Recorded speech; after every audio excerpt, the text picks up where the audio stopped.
Well, voters in Iowa head to the caucuses this evening. They're going to make their choices. And help us understand, because he knows who they're going to choose and who will come out on top, the head of the Iowa GOP, the point person for the caucuses, Matt Strawn. Good morning, Mr. Chairman. No pressure, Bob. So it's great to have you here in Des Moines this morning. So how has this been shaping up? There's no question it's a lot different than any I've seen in the past, and the voters are still undecided. Yeah, it's remarkable. I had an opportunity to go to 4 different candidate events yesterday, started with the Rick Santorum event, and 2 of the first 3 people that asked questions prefaced it by saying that they were still undecided and hadn't made their mind up. So I think we're going to see a lot of people making their minds up around 7:15, 7:20 local time here tonight.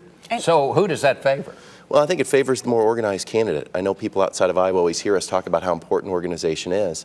Well, when you have 1,774 precincts simultaneously in action, you need to have somebody that stands up on your behalf, and somebody that's a local opinion leader, you know, whether it's a member of the clergy, an elected official, a Chamber of Commerce leader, making that final sale.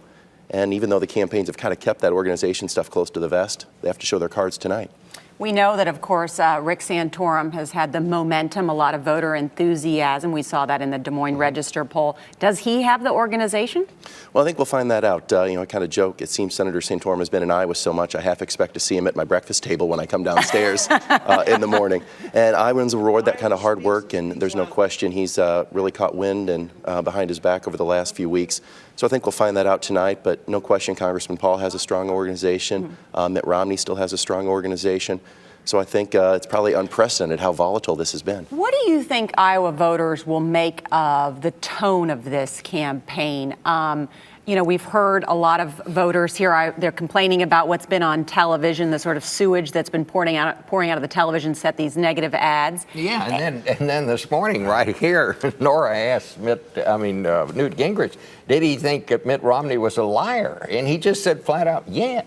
Well, I think in an era of super PACs and post-Citizens United unlimited spending, Iowa's probably the first frontier of that. So I think what we've seen here in Iowa is probably, it's coming New Hampshire's way, South Carolina's way, and unfortunately for the citizens of Iowa, we're going to be one of those 6 or 7 swing states, throughout the general election. So that probably doesn't let up here, but it's really fascinating what it does when you kind of are outsourcing what used to be campaign decisions to third-party entities. I cover the White House for CBS News, and so I talk a lot to the Obama Chicago re-election campaign team, and they've been trying to make the point that they are better organized in Iowa than the Republicans are, that he could win this state in the general election again. What's the reply to that? Sure. Well, I hope you ask Obama's re-election team in Chicago, how come since he's been president, 1 out of 10 Iowa Democrats have even fled the president's own party here in Iowa. We've had 33 straight months of Republican registration gains in this state, and we've closed the gap in registration from 111,000 to just 30,000 since he's been president. Good point.